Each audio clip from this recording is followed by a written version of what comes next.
यदङ्गदाशुषे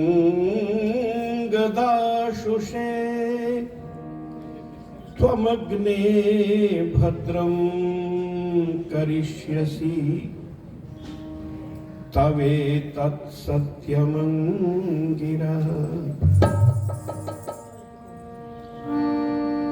ॐ अधः पश्यस्वमोपरि सन्तरां पादकौ हरः माते कशप्लकौ वृषन् स्त्रीः ब्रह्मा बभूविथ।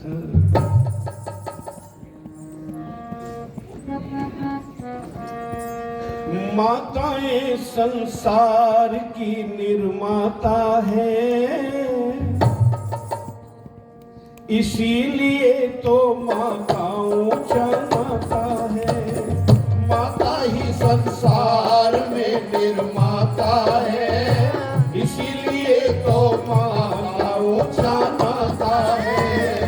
माता ही संसार में निर्माता है, इसीलिए तो माताओं जन्माता है।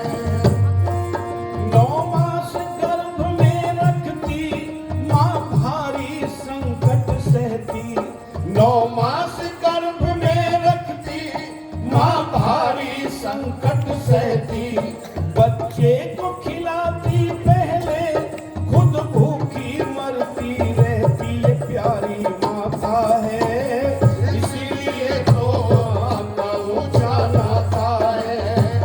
माता ही संसार में निर्माता है, इसीलिए तो माताओं जन्माता है।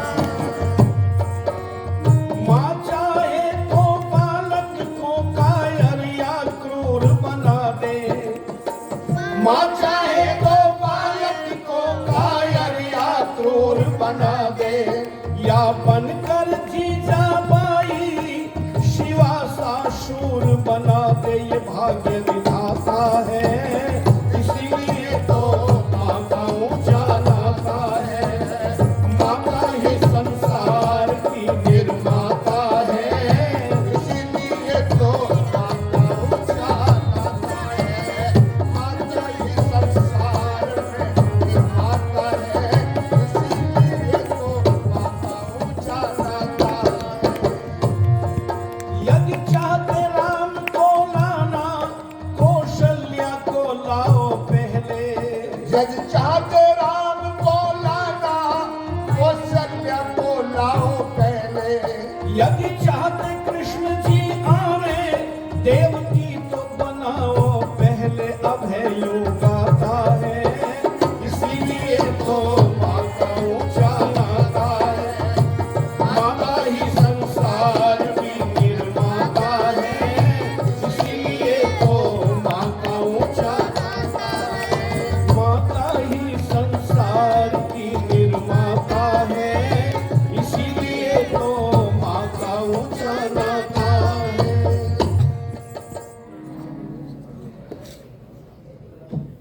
सम्माननीय अध्यक्षा महोदया, सम्माननीय संचालिका बहन, क्या नाम है, बबीता जी, आर्य समाज के सभी यशस्वी पदाधिकारी और सदस्यगण, दूर से पास से इस नगर से समागत सभी धर्म प्रेमी सज्जन वृंद, वंदनीय पूजनीय माताओं, सौभाग्यवती बहनों और राष्ट्र के मुस्कान प्यारे प्यारे बच्चों, गुरुकुल के ब्रह्मचारीगण। मेरे से पूर्व आपने बहन जी का बहुत सुंदर एक भजन सुना, मां मने छाती लाले। उससे पूर्व पूज्य स्वामी जी का प्रवचन सुना, जिसमें उन्होंने ये संकेत किया कि माताओं को सावधान होना है, क्योंकि अध्यक्षा जी ने एक ऐसा गीत सुना दिया था कि महिलाओं तुम्हारी बहुत बड़ी जिम्मेदारी है। और सच है भी जिम्मेदारी, क्योंकि नर से नारी दो गुनी तो है ही। नर में 2 मात्राएं हैं और नारी में 4 मात्राएं हैं। डबल है तो जिम्मेदारी भी तो अधिक ही होगी ना। और वेद तो एक बहुत सुंदर बात कहता है, ऋग्वेद का मंत्र है, अधा पश्यस्व मोपरि संतराम पाद कौहर माते कशप्ल कौ दृशन स्त्री ही ब्रह्मा बभूवि। इसमें नारी की मर्यादाओं का वर्णन है, और जो नारी मर्यादा में रहती है उसको वेद कहता है कि वो ब्रह्मा है। ही माने निश्चय से, स्त्री ही ब्रह्मा बभूवित। ब्रह्मा परमपिता परमात्मा जिसने संपूर्ण सृष्टि को रचा, सीधे बैठो बच्चों, सीधे बैठो। और परमात्मा के बाद यदि वेद दूसरा स्थान देता है तो वो नारी का स्थान है, मां का स्थान है। बस बहन जी भी थोड़ा सा मेरे कहने से ये समझने लगी थी कि शायद हमको कुछ अलग समझ रहा है। नहीं बहन जी, ऐसी बात नहीं है। महर्षि स्वामी दयानंद सरस्वती और वेद के विपरीत जाने का तो योगेश का निश्चय ही नहीं है, कतई भी नहीं। पर इतना जरूर कहना चाहूंगा कि नारी और नदी, इन दोनों का स्वभाव एक जैसा ही होता है। नदी दो कूलों के बीच में बहती है और नारी दो कुलों के बीच में रहती है। नदी के दो किनारे हैं, कूल है, जब तक उनके बीच में बहती है तब तक वो हरियाली का साधन बनती है। और जब दोनों किनारों की, दोनों कूलों की मर्यादाओं को तोड़ करके बाहर निकल जाती है, बाढ़ का रूप धारण कर लेती है, तो विनाश का कारण, तबाही का कारण बन जाती है। इसी प्रकार से नारी भी जब तक दोनों कुलों की मर्यादाओं के बीच में रहती है, दो कुल हैं उसके, एक पिता का कुल है और दूसरा पति का कुल है। दोनों कुलों की मर्यादाओं को जब ध्यान में रख करके चलती है तो नारी निर्माण करने वाली होती है, घर के अंदर सुख और खुशहाली का साधन और कारण बनती है। लेकिन जब दोनों कुलों की मर्यादाओं को तोड़ देती है तो विनाश हो जाता है, पतन हो जाता है, दोनों कुल बदनाम हो जाते हैं। और रही बात पहनावे की, तो पहनावा भी तो वेद बता रहा है, मैं अपनी तरफ से नहीं कह रहा हूं, ध्यान रखना। वेद कहता है माते कशप्ल कौ दृशन। कशप्ल कौ द्विवचन है। वो अंग जो दोनों अंग एक ही नाम से पुकारे जाते हों। शरीर में ऐसे दो अंग कौन से, आप पहचान कर लेना, जान लेना, सब जानते हैं। दो ही अंग हैं, स्तन और नितंब। कहते हैं इनका प्रदर्शन नहीं होना चाहिए। हमारे यहाँ उत्तर प्रदेश बिजनौर में नजीबाबाद तहसील है, वहां पर स्वामी वेद मुनि परिव्राजक हुए, बहुत अच्छे चिंतक विचारक थे। वो कहा करते थे कि नारी को प्रियदर्शनी तो होना चाहिए पर प्रदर्शनी नहीं होना चाहिए। क्यों नहीं होना चाहिए? बोले पुरुष का स्वभाव आक्रांता होता है, इसलिए यदि प्रदर्शनी बनकर के चलती है तो पुरुष आक्रांत हो जाता है। किंतु जो चर्चाएं हम इतिहास की करते हैं, चाहे रामायण की हो या अन्य और कोई ऐसी हो, मदालसा की हो, तो ऐसा होने के लिए तो आरंभ से ही शिक्षा देनी पड़ती है, गर्भ से ही शिक्षा देनी पड़ती है। दोनों को ही शिक्षा समान होनी चाहिए, क्योंकि विवाह संस्कार भी जब होता है तब वहां भी कुछ मर्यादाएं हैं, कुछ नियम हैं। उन नियमों को दोनों मानते हैं और प्रतिज्ञाएं लेते हैं, तब ग्रस्त बढ़िया चलता है। समंजंतु विश्व देवा समापो हृदयानि नौ सम मातरिश्वा सम धाता समुदेष्ट्री दधातु नौ। दोनों पति पत्नी खड़े होकर के यहाँ पर प्रतिज्ञा करते हैं कि हे सभा मंडप में बैठे हुए विद्वान जनों, आज से हम दोनों का हृदय ऐसे मिला होगा जैसे दो स्थानों का पानी अर्थात दो पानी एक जगह मिल जाते। दूध और पानी को यदि एक जगह मिला दिया जाए तो एक जैसा लगता तो है। बाजार में दोनों का भाव भी एक ही होता है, किंतु यदि कोई जरा सा नींबू निचोड़ दे तो दूध अलग और पानी अलग हो जाता है। ऐसे नहीं रहना पति पत्नी को, दोनों को कैसे रहना? बोले जैसे दो पानी एक साथ मिल जाते हैं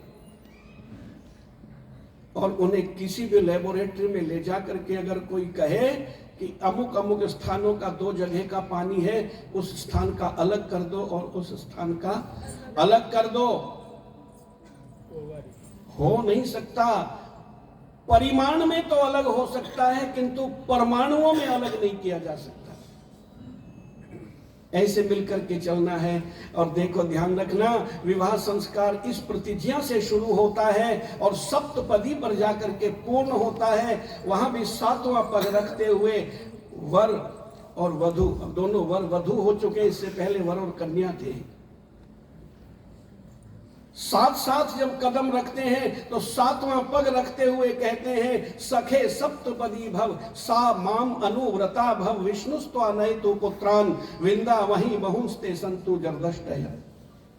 ज्यादा व्याख्या नहीं करना, निवेदन कर रहा हूं कि यहां पर दोनों क्या प्रतिज्ञा करते हैं कि हम सखा भाव से दोनों मिलकर के चले।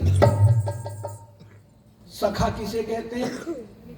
समानम ख्यानम येषाम ते सखा, जिनके विचार समान होते हैं उनको सखा कहते हैं। और फिर एक प्रक्रिया और होती है, मम व्रते ते हृदयम दधामि मम चित्तम अनुचित्तम ते अस्तु मम वाचम एक मना जुषस्व प्रजापतिष्ठवा नियुनक्तु मह्यम।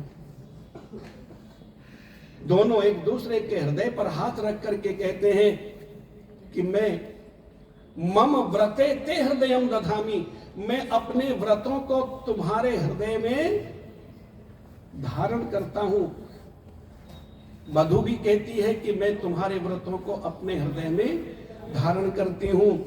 मम वाचम एक मना, हम दोनों के मन और वाणी एक जैसे ही होंगे। अर्थात जो विचार तुम्हारे मन में आएगा वो मेरे मन में भी आ जाना चाहिए, मेरे से छुपा हुआ नहीं रहना चाहिए। दोनों एक दूसरे के विचारों को जानने वाले हों, तब गृहस्थ बढ़िया चलता है। तभी वहां पर सुमित्रा जैसी मां अपने बेटे लक्ष्मण को वन में भेजते हुए कह सकेगी माम विद्धि जनकात्मजा रामम दशरथम विद्धि अयोध्याम अट्वीम विद्धि गच्छतात गच्छतात यथा सुखम। कि जब जानकी अर्थात सीता की याद आए, जब मेरी याद आए तो सीता के दर्शन करना, उससे आशीर्वाद लेना, मां की तरह से तुझे स्नेह और आशीर्वाद देगी। और जब पिता की याद आए तो राम को देख लेना, जब अयोध्या की याद आए तो उस वन को देखना, और जब अयोध्या के राजमहल की याद आए तो बेटा लक्ष्मण उस कुटिया को देख लेना जिस कुटी में तेरे माता पिता के रूप में तेरे भाई और भाभी सीता और राम रहेंगे। क्योंकि जहां पर सूर्य निकलता है दिन वही होता है, इसलिए जहां माता पिता है तेरे लिए वहीं पर अयोध्या। मेरी माताओं बहनों सज्जनों, ये महिला सम्मेलन आज बहुत ही सफलतापूर्वक संपन्नता की ओर बढ़ रहा है। मैं एक गीत और सुनाना चाहता हूं और गीत सुन लीजिएगा। दोनों के लिए संकेत है, खासतौर से अपनी बिरादरी के लिए कह रहा हूं, पुरुष वर्ग के लिए। पुरुष वर्ग ने बहुत अत्याचार भी किए हैं नारी पर ऐसा नहीं कि पुरुषों ने नहीं किए हैं, नारियों ने भी किए हैं नारी पर, और नारियों ने किए पुरुषों पर भी।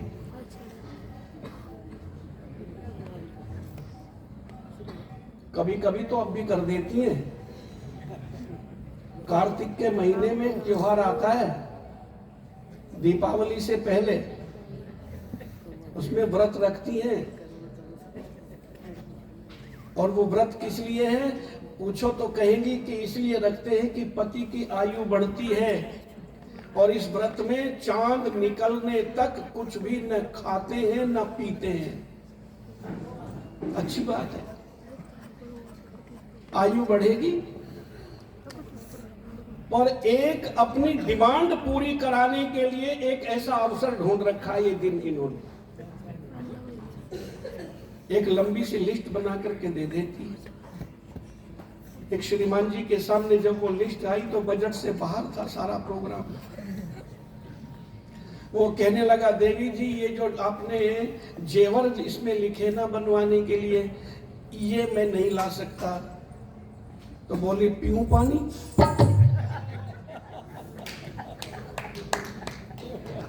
तोड़ू व्रत? ऐसी धमकियां भी दे देती हैं। पर कौन? सचमुच वही जिनको अच्छे संस्कार नहीं मिले होते। मेरी बहनों माताओं, अपनी जिम्मेदारी को निभाते हुए बहन जी कह रही थी संचालिका महोदया बबीता जी, ते अपनी गृहस्थी को भी देखती हैं और बाहर सर्विस भी करती हैं, सब कुछ संभालती है। जिम्मेदारी तो बहुत बड़ी है। आओ गीत सुन लो।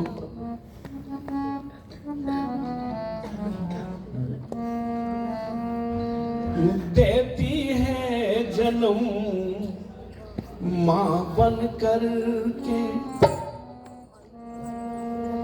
नारी पे सितम क्यों ढाते हो? देती है जन्म मां बन कर के, नारी पे सितम क्यों ढाते हो? नारी ही तो ईमान मर्दों का, बेईमान क्यों बनते जाते हो?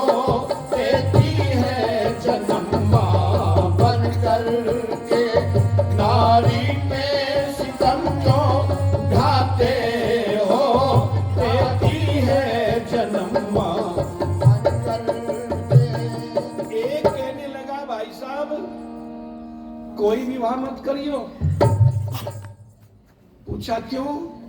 बोले पत्नी आ जाती है। तो हमने कहा भाई पत्नी आ जाती है तो एक और सहयोगी मिल गया जीवन को अच्छा चलाने के लिए, फिर तुम्हें परेशानी क्या है? कहने लगे इसका मतलब यह है कि तुम पत्नी का अर्थ नहीं जानते। हमने कहा भाई पत्नी का अर्थ तुम बताओ, तुम क्या जानते हो? बोले पत्नी पत्नी पत्नी उसे कहते हैं जो पति पे तनी रहे, वो पत्नी। हमने कहा मेरे दोस्त, हमने तो कहीं ऐसा नहीं पढ़ा कि पत्नी जो पति पर तनी रहे उसको कहते हैं। हमने तो ये पढ़ा है पतना त्रायते असौ पत्नी, जो पतन से बचाती है वो पत्नी होती है। पत्नी पतन से बचाने वाली है। कहने लगे देखो पंडित जी, तुम्हारे व्याकरण की परिभाषा हो सकती है, हमारे जीवन में ऐसा नहीं आया। एक दिन तो उसने मेरे गाल पे थप्पड़, और हमने कहा कि तूने गाल पे थप्पड़ क्यों मारा? बोली तुम्हें नहीं मारा, एक मच्छर बैठा था उसे मारा। तो बोला तूने मच्छर ही क्यों मारा? बोली जब मैं हूं तो तुम्हारा खून कोई और पी सकता है? अब बताइए, कई तो खून पीने वाली होती जिनको अच्छे संस्कार नहीं मिलते भाई साहब। लेकिन सच्चाई तो यही है, सच पूछो तो जीवन में सुख का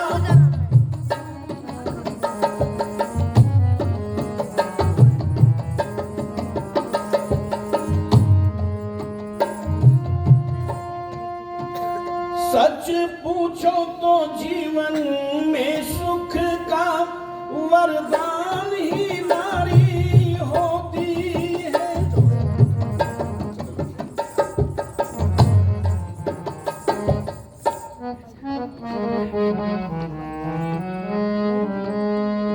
देती है जन्म मां सितम क्यों ढाते हो, नारी ही तो ईमान मर्दों का, बेईमान तो बनते जाते हो, देती है जन्म मां बनकर के। सच पूछो तो जीवन में सुख का वरदान ही नारी होती है, मंदिर में घर के पूजा का स्थान ही नारी होती है, नारी के बिना जग मातम है, ये जहान ही नारी होती है, औलाद का बेहतर बचपन में निर्माण ही नारी होती है, निर्माण ही नारी होती है, नारी नहीं वह शीशा होती, जो टूटे तो और मंगाते हो, देती है जन्म मां बनकर के, नारी पे सितम जो ढाते हो, जन्म मां बनकर के। जिस घर में नहीं नारी होती, वो घर क्या कोई घर होता है, जिस घर में नहीं नारी होती, वो घर क्या कोई घर होता है। गृहम गृह नाप्युच्यते, गृहिणी गृहमित्याहु, घर को घर नहीं कहते, घरवाली को घर कहा जाता है। अच्छा, पुरुष कोई घर बना नहीं सकता, बनाता है कोई पुरुष घर? ना, आज तक नहीं बनाया, ना आगे बना सकेगा। ये मकान बना सकता है, कोठियां बना सकता है, बड़ी बड़ी और अट्टालिकाएं बना सकता है, पर घर को तो घरवाली बनाती है। जिस घर में नहीं नारी होती, वो घर क्या कोई घर होता है, थाली क्या तवा चूल्हा भी नहीं, उजड़ा हुआ मंजर होता है, आता ने कभी मेहमान कोई, घर मरगन से बदतर होता है, नारी के बिना नहीं मर्दों का कभी ऊंचा स्तर होता है, नहीं ऊंचा स्तर होता है, नारी ही तो लाज का घूंघट है, तुम जिसकी चिता दहकाते हो, देती है जन्म मां बनकर के। पुरुष जहां कहीं भी यश को प्राप्त करता है, उसके पीछे नारी का हाथ है। पुरुष की सफलता में नारी का हाथ जरूर होता है, चाहे वो मां का हो, बहन का हो, बेटी का हो, पत्नी का हो, नारी पुरुष को यशस्वी बनाती है। जी धन्यवाद। शुभ नाम? आदरणीय श्री रमेश जी ये दोनों को 100 रुपए से पुरस्कृत कर रहे हैं, बहुत बहुत धन्यवाद है।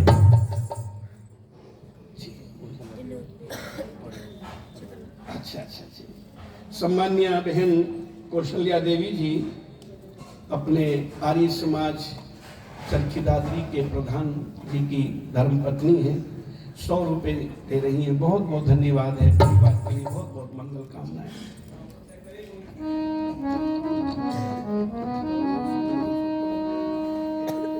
बात लंबी ना हो जाए, पर जब तक स्वामी जी नहीं आते तब तक तो मैं बोलता हूँ बहन जी, या और भी अभी आगे कार्यक्रम है कुछ, तो मुझे भी उनका इंतजार करना है और आपको भी करना है।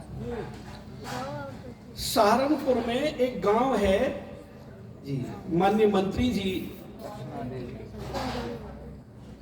जी की सहधर्मिणी ये दोनों को 100 रुपए से पुरस्कृत कर रही हैं। परिवार के लिए बहुत बहुत शुभकामनाएं, बहुत बहुत मंगल कामनाएं। गांव का नाम है संदल सिंह का बेड़ा। 2 भाई थे, संदल सिंह छोटा था, एक उसका बड़ा भाई था। एक दिन बड़ा भाई कहीं से आ रहा था, पहले बैल तांगे चलते थे।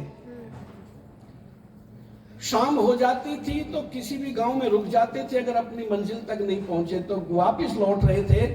एक गांव में उन्हें कुछ अंधेरा सा हो गया, सूरज छिप गया, तो एक परिवार में वो रुक गए। रात्रि को भोजन करने के बाद जब सोने लगी तो वो गृह स्वामी कहने लगा, आप अपना परिचय दीजिए। वो कहने लगे, मैं बेड़ा रहता हूं। बोले, अच्छा, संदल सिंह का बेड़ा। अब ये नाम सुनकर के बड़े भाई के कान खड़े हुए। बोला, मैं संदल सिंह का भाई हूं, बड़ा हूं, उससे मेरे पास जमीन ज्यादा है, उससे मकान बढ़िया है, और उससे मेरे पास पशु आदि भी अधिक हैं, मेरे पास नौकर चाकर भी उससे ज्यादा ही है। ये मुझे नहीं जानता, उसे कैसे जानता? रात भर नींद नहीं आई भाई साहब को। सवेरे जल्दी अंधेरे अंधेरे में उठे और अपना तांगे में बैलों को जोड़ करके बैलों को साँटे लगाए और दोपहर तक घर पहुंच गए। दोपहर में नौकर से कहा, बैलों को बांध दे। बैल बांध दिए, अपने आप बैठ गया और बोला, संदल सिंह को बुला के ला। नौकर संदल सिंह को बुला करके ले आया। बोला, एक बात बता, मैं अमुक गांव में रुका था रात को, तो वहां वो तुझे तो जानता है, मुझे क्यों नहीं जानता?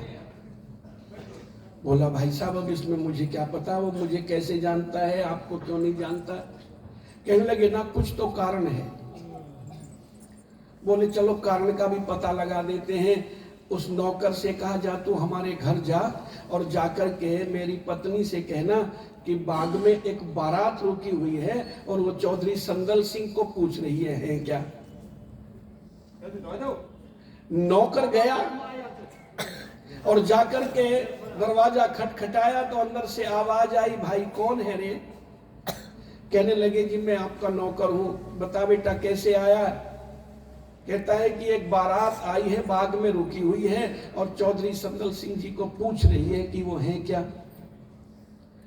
उसने क्या काम किया? उस नौकर से कहा कि देख वो बोरी रखी खांड की, वो बोरी उठा और एक बड़ा सा बर्तन दे दिया, एक लोटा दे दिया और कहा कि कुएं पर जा, कुआं है वहीं बाग में, और शरबत बना करके पिला दे बारात को और कह देना कि चौधरी साहब 1 घंटे में आने वाले हैं, हमने उनको खबर भेज दी है, तब तक मैं खाना बना दूंगी, और कह देना खाना खा करके ही जाए बारात। लो जी, जब वो वहां आया, लौट करके देखा तो खांड की आधी बोरी सिर पर रखी हुई है और हाथ में बाल्टी है और एक बर्तन है बड़ा जिसमें शरबत घोलने के लिए कहा। बोले, जी उसने तो ये कह दिया है कि जा शरबत पिला दे पहले बारात को। लो जी, वो कहने लगा, जा वापिस करिया और कह देना बारात तो चली गई, नहीं तो वो खाना भी बना करके तैयार कर देगी। वो वापिस कर आया और बोला, अब तो हमारे भाई साहब के घर जा, भाभी जी से कहना 2 मेहमान आए हैं, जरा खाना बनेगा उनके लिए। नौकर ने जाकर के दरवाजा खटखटाया तो अंदर से आवाज आई, रे कौन है? बोला, जी मैं तो आपका नौकर हूं। क्या बात है, आराम भी नहीं करने देता? कहने लगा, जी 2 मेहमान आए हैं और उनके लिए खाना बनेगा। बोली, मेहमान भी किसी टाइम चल पड़े, जो रोटी का टाइम है, कह दे शाम सोम को बनेगी रोटी, अब नहीं बनती। आके उसने ऐसे ही बता दिया। अब ना मेहमान था कोई, ना बारात थी। संदल सिंह कहने लगा, भाई साहब अब देख लो, मैं मुझे क्यों जानते हैं और तुम्हें क्यों नहीं जानते। मैं निवेदन कर रहा था, पुरुष जब भी प्रसिद्ध होता है, कहीं यश को प्राप्त करता है, कहीं सफलता को प्राप्त करता है, तो निश्चित रूप से उसके सफलता में स्त्री का हाथ होता है। जिस घर में नहीं नारी होती वो घर क्या कोई घर होता है। आता ने कभी मेहमान कोई घर मरघट से बदतर होता है। थाली क्या तवा चूल्हा भी नहीं, उजड़ा हुआ मंजर होता है। और नारी के बिना नहीं मर्दों का कभी ऊंचा स्तर होता है।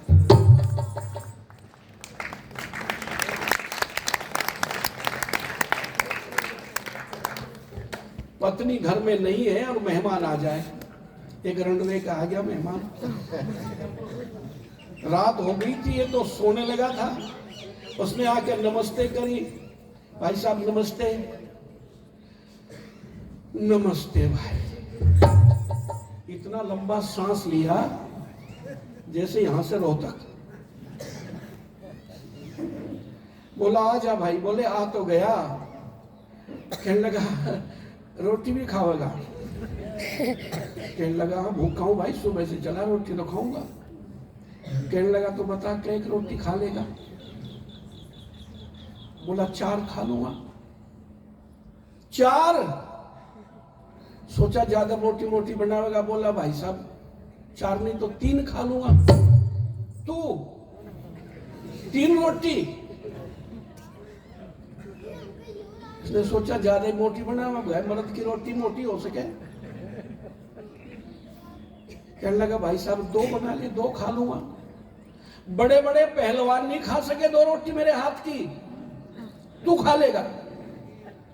कहने लगा तो भाई साहब एक तो चाहे जितनी मोटी बना ले, एक तो खा ही लूंगा। कहने लगा तो मेरे यार एक रोटी पे क्या तवा परात उठवावे, तड़के खा लिए।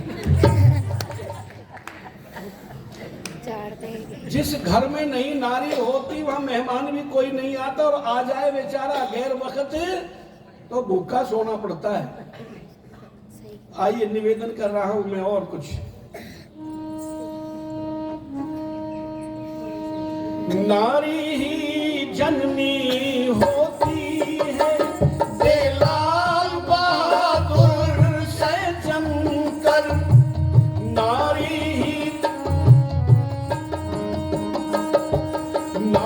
ही बहना होती है, करती का रक्षा बंधन पर। पत्नी भी नारी होती है, पत रखती पति व्रता बनकर। जब सब कुछ नारी होती है, क्यों दहेज मांगते दुल्हन पर? क्यों दहेज मांगते दुल्हन पर? चंद चांदी के टुकड़ों के लिए डोली को ही अर्थी बनाते हो। देती है जन्म मां बनकर के, नारी पे सितम क्यों ढाते हो? देती है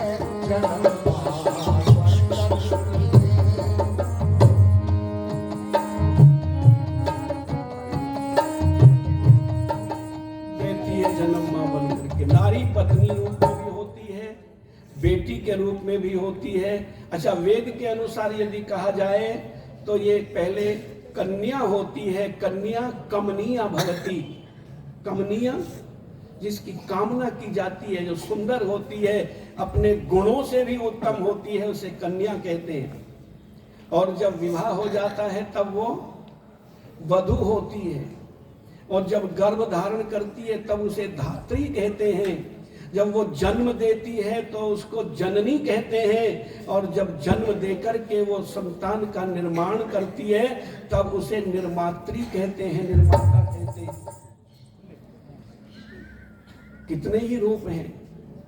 अच्छा, एक बात और मैं पूछना चाहूंगा, निवेदन कर रहा हूं कि नारी को महिला भी कहते हैं ना? क्या कहते हैं? अच्छा, महिला क्यों कहते हैं? महिला क्यों कहते हैं? आप मेरी बहनें, मेरी बेटियां बैठी है यहाँ, कि महिला आखिर है क्या? महिला देखो, महिला शब्द में 2 शब्द हैं, एक नई संधि है। दो धातुएं, मह धातु है और इड़ धातु है। मह का अर्थ है महान और इड़ा का अर्थ है पूजन करने के योग्य, पूजनीय। इसलिए महिला कहते हैं। एक दिन एक बहन जी ने तो यूं कहा, बोली भैया जो महलों में रहती है उसे महिला कहते हैं। मेरी बहनों, महलों में रहने वाली को ही महिला नहीं कहते, झोपड़ी में रहने वाली भी महिलाएं होती हैं। अच्छा, इन्हें कहते थे अबला, अब कहने लगे सबला। हमने पूछा भाई साहब इन्हें अबला सबला ये क्यों कहते हैं? कहते हैं कि जब वो अपनी सैलरी लेकर के आता था ना, तो आते ही कहती थी अबला, और अब और आगे बढ़ गई, अगर वो थोड़े बहुत अपने पास रखना चाहता है तो कहती है सबला। ये नहीं अर्थ है अबला सबला का। अबला इनको कहा जाता था कि इनमें बल ही नहीं होता, ऐसी ऐसी बातें इनके लिए कही गई। लेकिन जो महापुरुष थे उन सब ने कहा कि नहीं, नारी अबला नहीं है, नारी सबला है, बल से युक्त है, क्योंकि बलवान, विद्वान, धर्मात्मा, जितेंद्रिय, सत्यवादी, सदाचारी संतानों का निर्माण करती है। इसलिए ये अबला नहीं हो सकती, ये सदा सबला है। लोगों ने दहेज के नाम पर जलाया, फांसियां दी, जहर खिला दिया। केवल चांदी के टुकड़ों के चक्कर में। कवि के मैं भाव आपके सामने रख रहा हूं।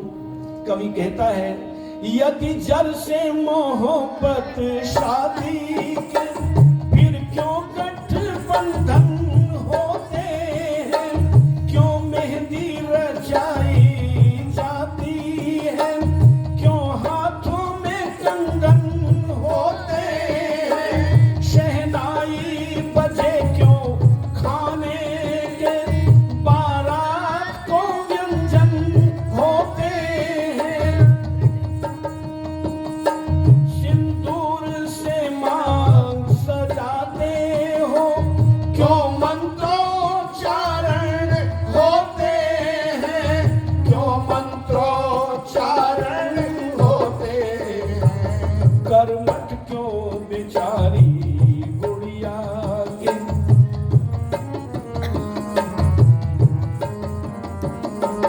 कर्मठ क्यों बेचारी गुड़िया के, एक दिन को मन बहलाते हो, देखी है जन्म मां बनकर के, नारी पे सितम क्यों ढाते हो, नारी ही कोई मां मर्दों का, बेईमान क्यों बनते जाते हो, देखी है जन्म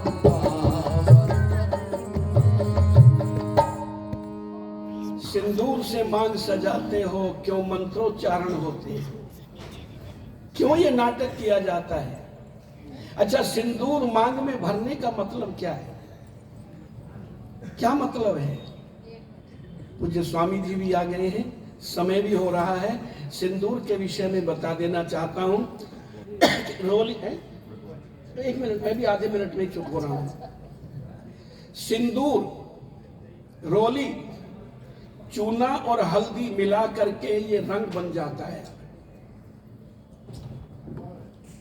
बस पति पत्नी अपने अपने रंग को छोड़ करके एक नया रंग उत्पन्न करते हैं।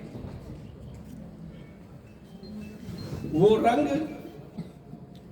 सौभाग्य के लिए होता है, और दोनों ने एक दूसरे का हाथ पकड़ा है। गृह्णामिते सौभगत्वाय हस्तम मया पत्या जरदष्टि यथा सर। तेरे सौभाग्य के लिए मैं तेरा हाथ ग्रहण करता हूं, करती हूं, दोनों कहते हैं सौभाग्य के लिए। तो ये सौभाग्य का प्रतीक है मांग में सिंदूर भरना। पर कवि कहता है कि इस दहेज के चक्कर में जो अपने हृदय के अंदर अनेक उद्गार लेकर के आई थी कि उस घर को स्वर्ग बना दूंगी, उस घर के अंदर खुशियां ही खुशियां होंगी,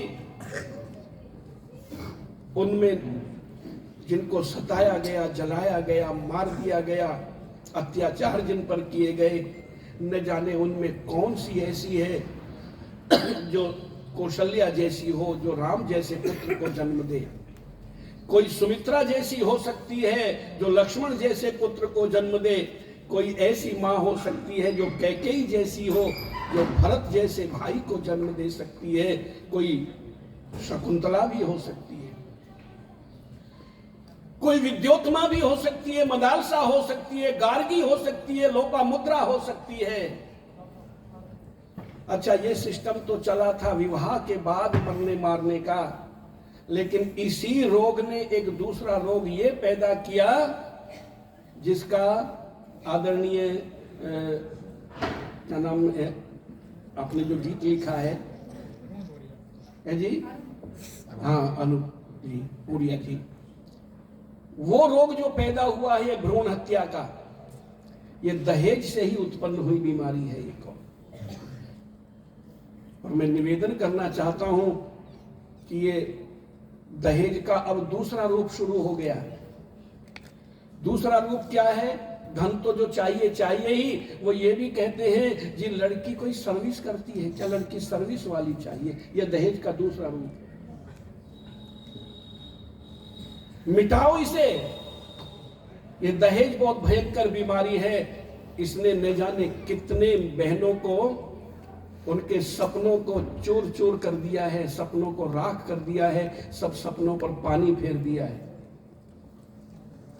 पति पत्नी बनकर के नहीं रहने देते। अब आजकल तो एक समस्या और आ गई है, बड़ी समस्या है समाज के अंदर।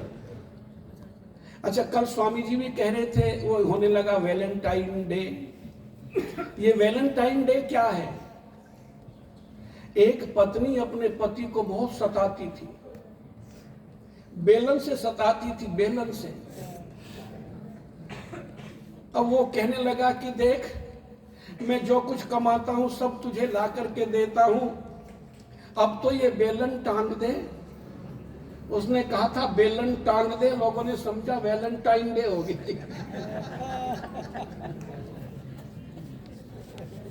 समझे, बहुत सारी बीमारियां पैदा होती चली जा रही हैं, बहुत सारी बीमारियां हो रही समाज के अंदर। इन बीमारियों का एक